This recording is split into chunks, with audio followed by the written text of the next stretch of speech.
Subscribe the channel and press the bell icon to never miss a video. الحمد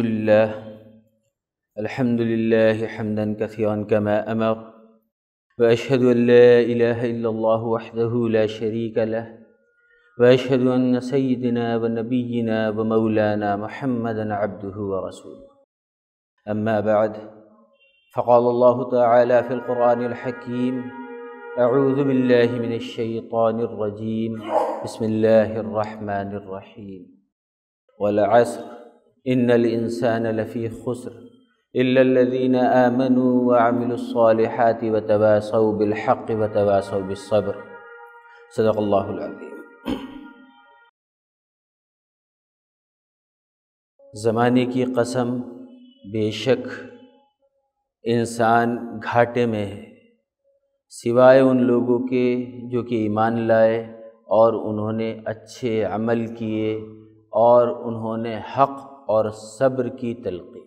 اللہ رب العزت نے اپنے کلام میں بتا دیا کہ کون سی چیز ہے جس کے بغیر گھاٹا ہی گھاٹا ہے، اور قسم کھا کر بتا دیا، زمانے کی قسم۔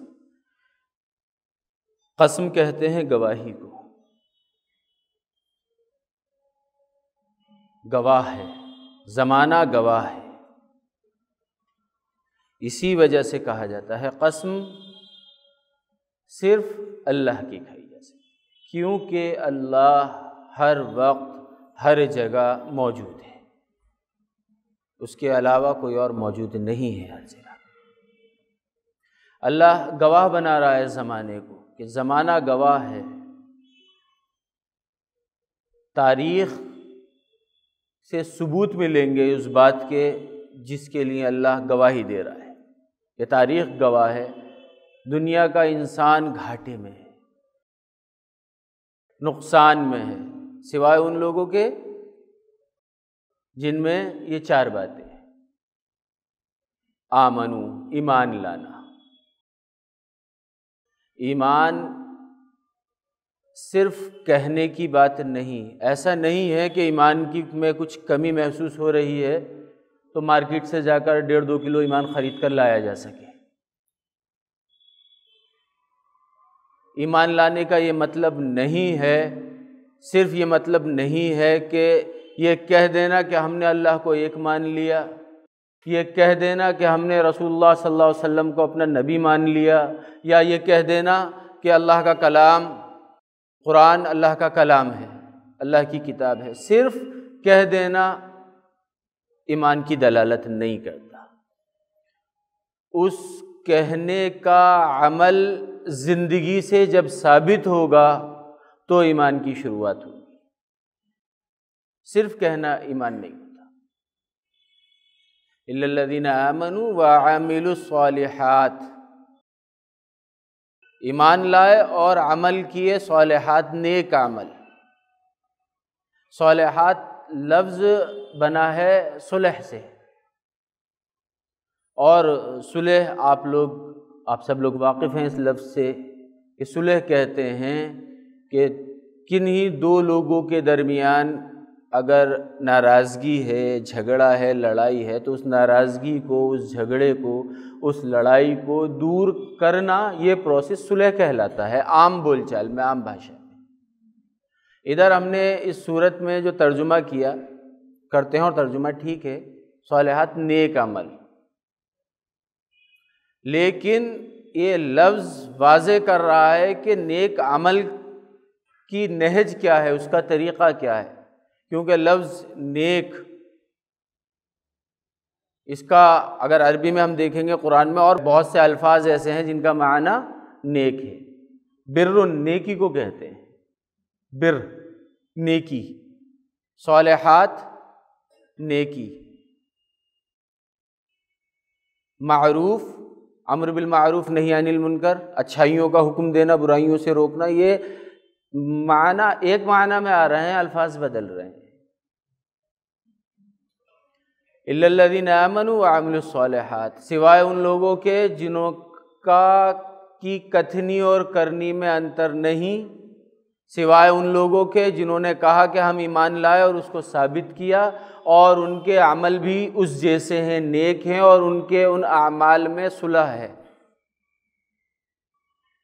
عمل الصالحات میں، نیک اعمال میں بولنا بھی آئے گا۔ ان کا بولنے کا انداز، ان کے بولنے کے لیے جو انہوں نے ورڈ سلیکٹ کیے ہیں، وہ سلیکشن ان کا آپس میں جھگڑتا ہوا نہیں ہوگا، اس سلیکشن میں بھی صلح ہوگی۔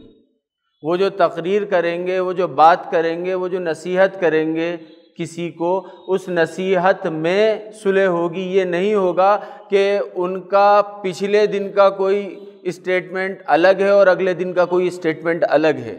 وہ عمل الصالحات والے لوگ نہیں ہوں گے جن کا ہر گھنٹے یا ہر دن اسٹیٹمنٹ چینج ہو رہا ہے، جو کل کچھ کہہ رہے ہیں آج کچھ کہہ رہے ہیں۔ وہ صالحات سے دور ہوں گے۔ عمل الصالحات وہ لوگ ہوں گے جن کی موجودگی کی وجہ سے صلح ہوگی۔ خاندان میں کچھ اس طریقے کے لوگ ہوتے ہیں، پائے جاتے ہیں کہ اگر کہیں کوئی من مٹاؤ ہو گیا تو ان کو بلوایا جاتا ہے۔ کیوں بلوایا جاتا ہے؟ کیونکہ ان کی موجودگی ہی صلح کا باعث ہوتی ہے، ورنہ لڑنے والا، جھگڑنے والا کسی کی نہیں مانتا۔ جب اپنے والد کی نہیں مان رہا ہے تو بڑے چچا کی کیوں مان رہا ہے؟ بڑے چچا یا جو کوئی بھی ہیں، وہ اپنے خاندان میں، اپنے کنبے میں رسوخ رکھتے ہیں، ان کی موجودگی صلح کرواتی ہے۔ تو جب تک وہ نیک عمل نہیں ہو سکتا عمل الصالحات والا، جب تک کہ اس کے بولنے میں، اس کے چلنے میں، اس کے انداز میں صلح نہیں ظاہر ہو رہی ہو۔ ایمان اور اس کا یہ طرز عمل، وتواصوا بالحق، حق کی نصیحت کرنا، حق کی تلقین کرنا۔ یہ لفظ تواصوا وصا سے بنا ہے، اسی سے وصیت بنی ہے۔ وتواصوا بالحق وتواصوا بالصبر، حق اور صبر کی وصیت کرنا۔ وصیت کس کو کی جا سکتی ہے اور کس چیز کی وصیت کی جا سکتی؟ میں وصیت کر سکتا ہوں کسی کو اپنے اس گھر کی، اپنی اس پراپرٹی کی جو میرے نام ہے۔ اپنے پڑوسی کے گھر کی وصیت تو نہیں کر سکتا کسی کو، کیونکہ معاشرے میں، قبیلے میں معلوم ہے کہ وہ پراپرٹی کس کی ہے، وہ میری نہیں ہے۔ میرے والد کی جو پراپرٹی ہے وہ مجھے ملے گی، چاہے وصیت کی جائے یا نہیں۔ یہ طے شدہ اللہ کی طرف سے کی گئی وصیت ہے۔ آنے والی نسل کو، جس کو قرآن نے بتا دیا کہ ان لوگوں کے حصے ہیں، ان کو ملے گی، اور کوئی اور دعوے دار نہیں ہوگا۔ کیوں؟ کیونکہ وہ پرسنل پراپرٹی ہے ان کی۔ وتواصوا بالحق، میں کسی کو حق کی وصیت کروں، جب ہی وصیت کروں گا جب لوگ گواہی دیں گے کہ یہ حق والا ہے۔ وصیت تو تبھی ہوگی نا۔ وتواصوا بالصبر، صبر کی تلقین، صبر کی وصیت تبھی تو کی جائے گی نا جب لوگ گواہ ہوں گے اس بات کے کہ یہ صبر والا آدمی ہے۔ اگر یہ چیزیں نہیں ہیں تو وہی بات جو اللہ نے کہی، والعصر، زمانہ گواہ ہے، زمانے کی قسم، ان الانسان لفی خسر، بے شک لازماً انسان گھاٹے میں۔ اور اس میں یہ کہیں نہیں کہا کہ گھاٹے کا مطلب صرف آخرت کا گھاٹا۔ انسان گھاٹے میں ہے، لازماً گھاٹے میں ہے، دنیا میں بھی گھاٹے میں ہے اور آخرت میں۔ یہ ممکن ہی نہیں ہے کہ اللہ جس کے لیے جنت طے کرے، اس کو دنیا میں جہنم کے دیدار کرائے، اس کی زندگی جہنم والی ہو۔ دنیا میں آزمائش ہو سکتی ہے، عذاب نہیں ہوگا اسے، جس کے لیے، جس کی قسمت میں، جس کی تقدیر میں جنت لکھی گئی، تو اسے دنیا میں بھی آزمائش تو آئیں گی، امتحانات تو آئیں گے، لیکن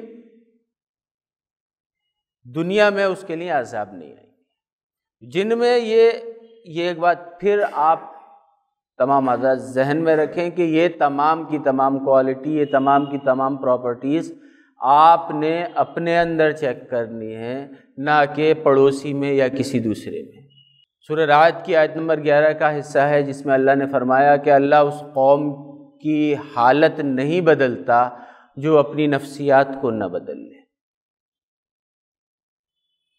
پہلے اپنے اندر، اور صرف اس لیے نہیں کہ خود کو بدلنا ہے، صرف اس لیے نہیں، اس لیے کہ اللہ نے بتایا کہ جب خود بدلو گے تبھی تو قوم بدلے گی، اپنی اس پوری قوم کو بدلنا ہے۔ تو یہ پراپرٹیز اپنے اندر چیک کرنی ہے۔ گھاٹے کا سودا کوئی نہیں کرنا پسند کرتا، ہر آدمی پلان سے چلنا چاہتا ہے، یہ چاہتا ہے کہ ہمیں کامیابی ملے۔ ناکامی کب ملتی ہے؟ جب کوئی ٹارگٹ نہیں ہو، کوئی مقصد نہیں ہو، یا اگر کوئی ٹارگٹ کوئی مقصد طے بھی کر لیا ہے کہ یہ ہمارا ٹارگٹ ہے تو اس کی کوئی پلاننگ نہ ہو، تب تک پورا نہیں ہو۔ ہر انسان کی زندگی میں بہت سے مقصد ہوتے ہیں، بہت سے ٹارگٹ ہوتے ہیں، کوئی ایک نہیں ہوتا، بہت سے ہوتے ہیں۔ ان میں سے اس کو سلیکٹ کرنا ہے اپنے ٹارگٹس کے، سب سے پہلا کیا اچیو کروں گا، اس کے بعد دوسرا پہنچے گا۔ ممکن ہے کہ ہمارا کوئی ایک ٹارگٹ ہے جس کو ہم نے طے کیا کہ یہ نشانہ ہے، اس تک ہم نے پہنچنا ہے، لیکن وہ نشانہ ہم جب پہنچ سکتے ہیں اس تک جب ہم اس سے پہلے والا ٹارگٹ اچیو کر لیں، ورنہ کوئی حل نہیں ہوتا۔ ماڈرن مینجمنٹ کا ایک مشہور اصول، it's better to have a bad plan than you have no plan at all. برا ہی پلان بنا لو اس سے کہ کوئی پلان نہ بنایا ہو، کوئی پلان نہ بنایا ہو اس سے بہتر ہے کہ کوئی برا پلان بنا لو۔ اور پلاننگ کی جب بات آئے گی، ویوستھا کی جب بات آئے گی، تو پلاننگ بعد میں شروع ہوگی، پہلے یہ چیز طے کی جائے گی کہ ہمارا مقصد کیا ہے، ٹارگٹ کیا ہے۔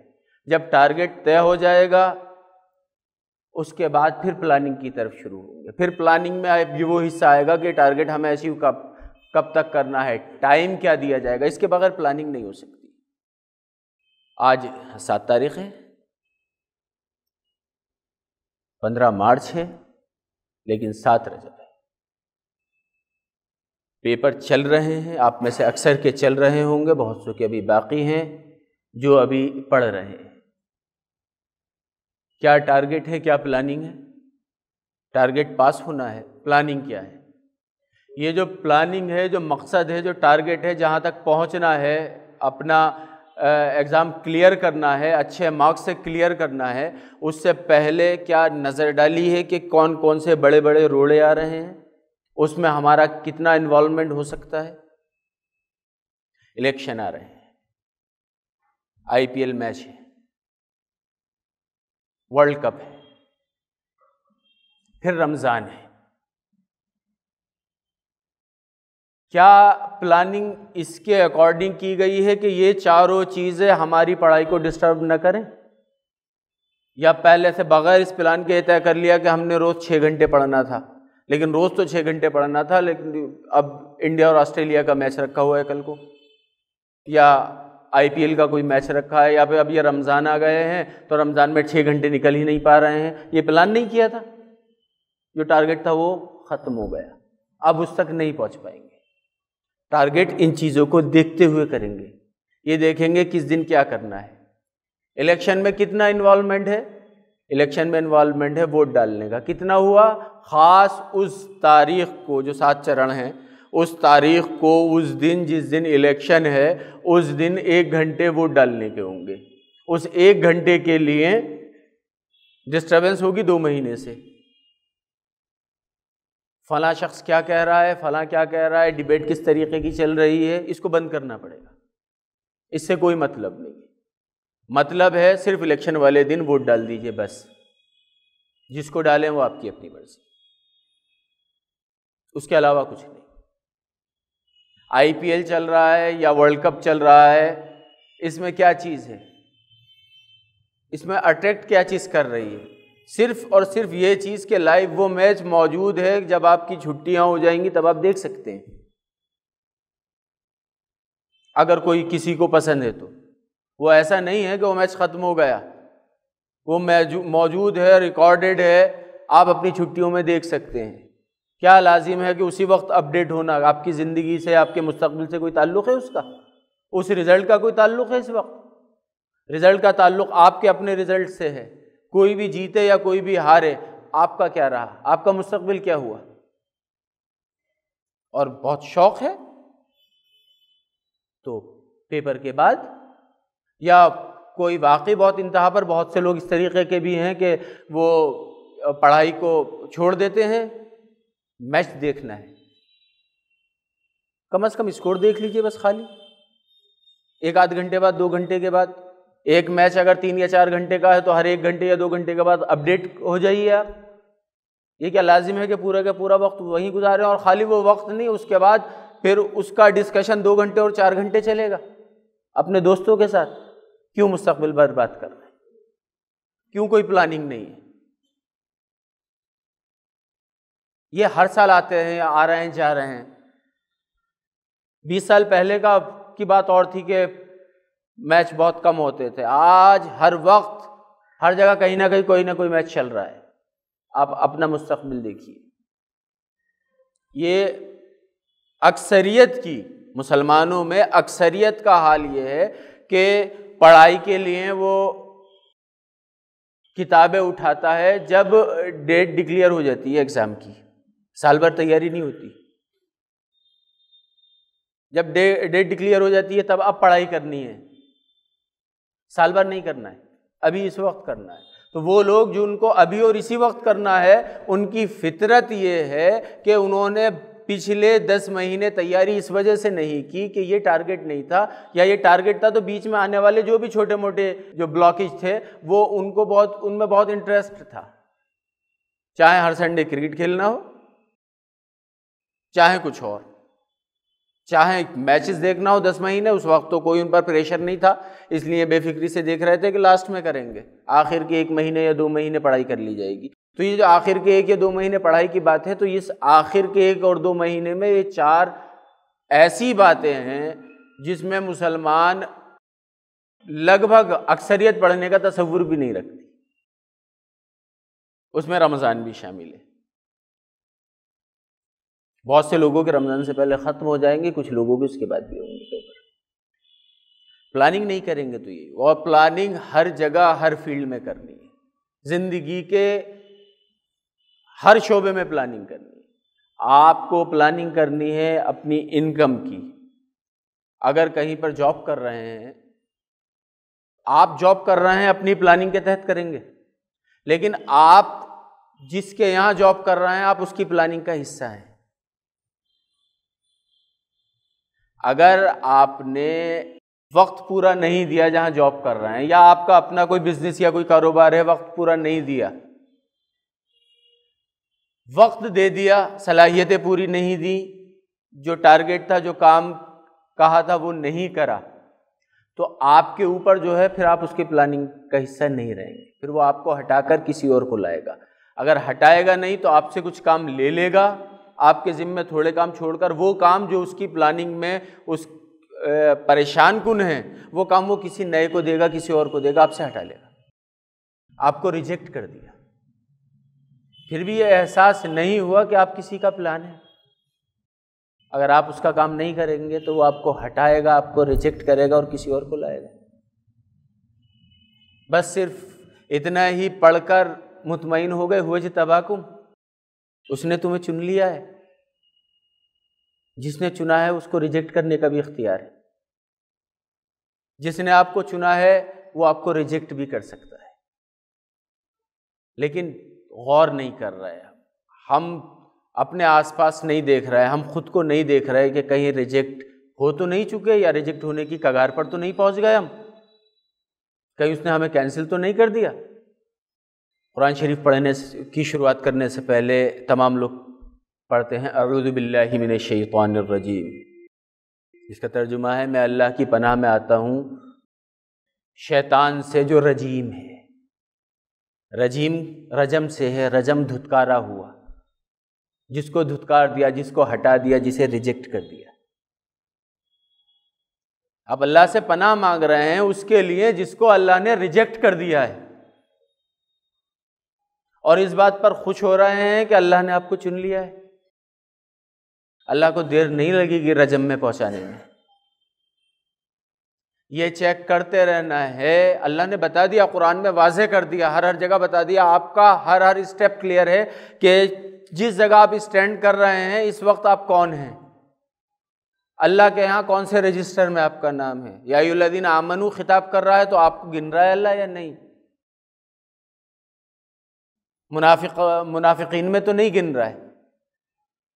یہ جتنی بھی فہرست ہیں ان میں سے کس جگہ پر آپ ہیں یہ روزانہ آپ طے کر سکتے ہیں اپنے لیے، لیکن شرط وہی ہے، طے وہ کرے گا جو سانس لے رہا ہے، جو زندہ ہے۔ جو زندہ نہیں ہے وہ ایسے ہی چلتا رہے گا، ایک میکینیکل پروسیس ہے، صبح کو اٹھنا ہے اور شام کو سونا ہے، اور اس بیچ کچھ اچھے کام کرنا ہے، وہ اچھے کام، وہ نیک کام، وہ مبلغ بننا، وہ دعوت دینا، وہ اصلاح کا کام کرنا، یہ تمام کے تمام کام، سنتوں پر عمل کرنا، فرائض پر عمل کرنا، یہ تمام کے تمام کام خود اس کو چیک کرنا ہے، خود آپ کو اور مجھے چیک کرنا ہے کہ یہ کام میں گھر والوں کے خوف سے کر رہا ہوں، معاشرے کے خوف سے کر رہا ہوں، یا اللہ کے خوف سے کر رہا ہوں۔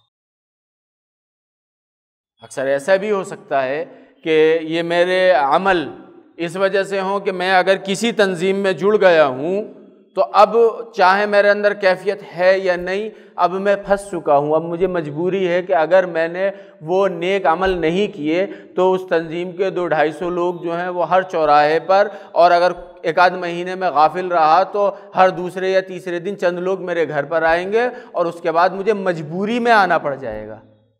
یہ خود طے کرنا ہے کہ اس وقت میں وہ نیک عمل مجبوری کی بنا پر کر رہا ہوں یا اللہ کی رضا کے لیے کر رہا ہوں۔ یہ پلاننگ کے بعد یہ چیک کرتے رہنا ہے کہ ہمارے ٹارگٹ سے پہلے اس وقت میں کہاں پر ہوں، کیا جو میں نے پلان بنایا تھا وہاں تک پہنچ بھی سکتا ہوں کہ نہیں۔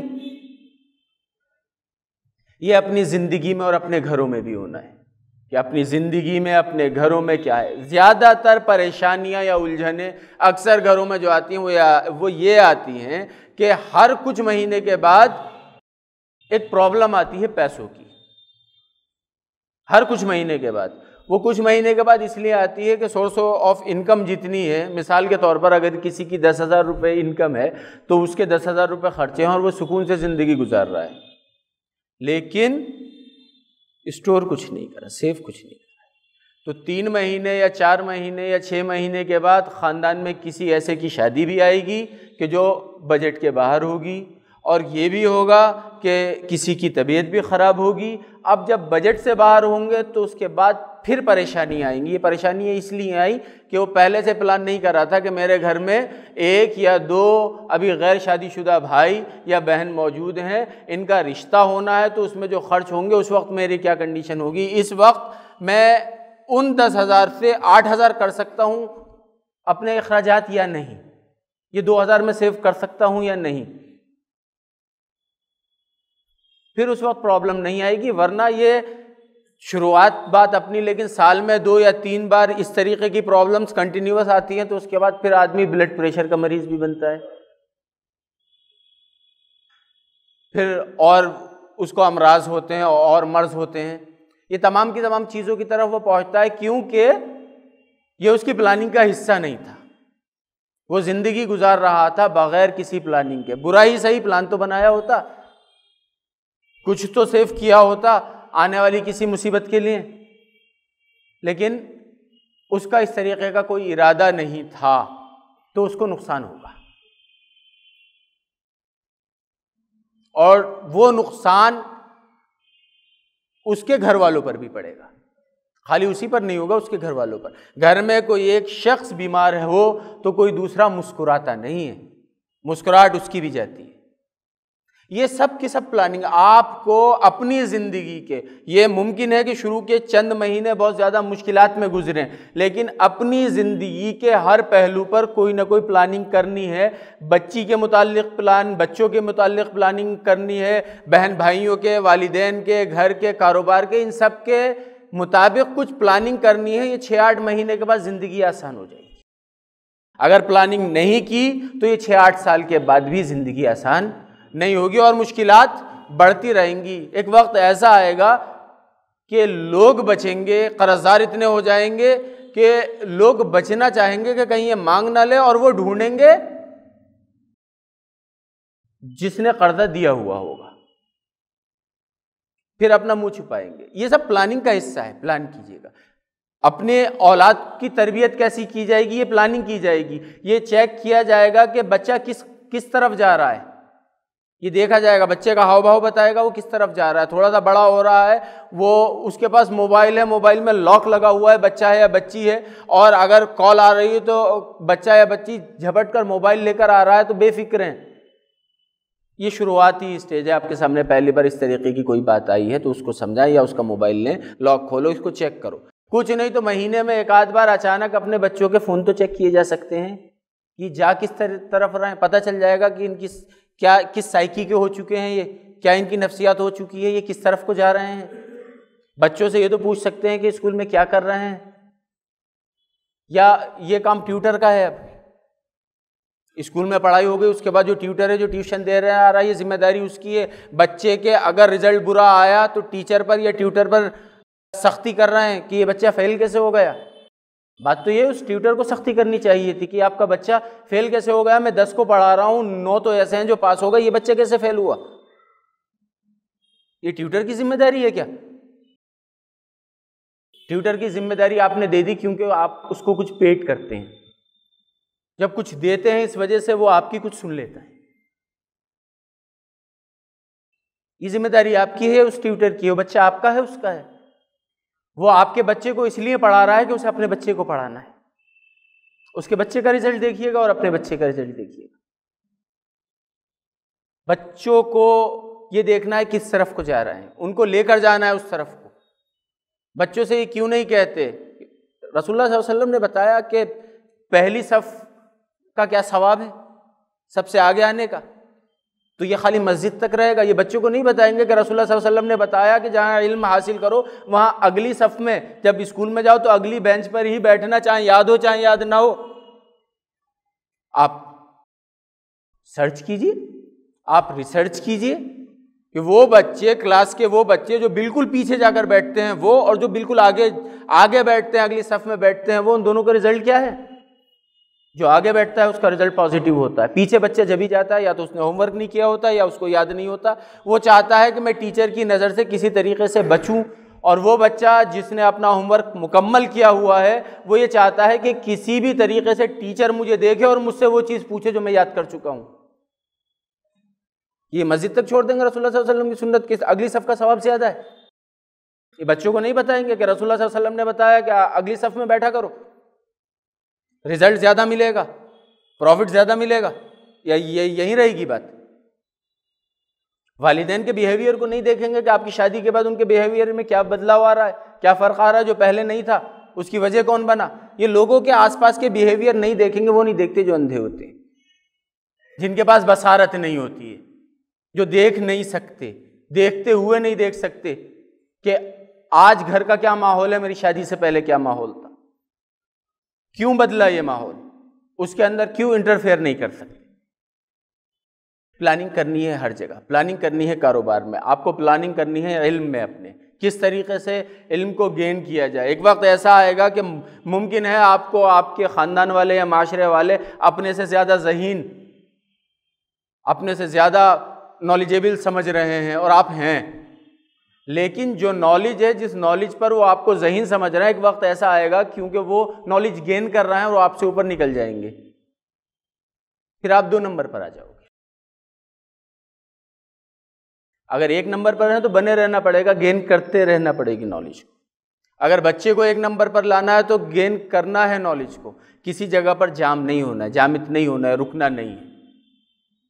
یہ نہیں ہونا ہے کہ اگر کہیں پر کوئی اسپیچ کی بات ہے، کہیں کوئی پروگرام کی بات ہے، کہیں پر کوئی لیکچر دینے کی بات ہے، مشہور تو بہت ہیں لیکن ہمارے پاس تو رٹا ہوا ایک لیکچر ہے.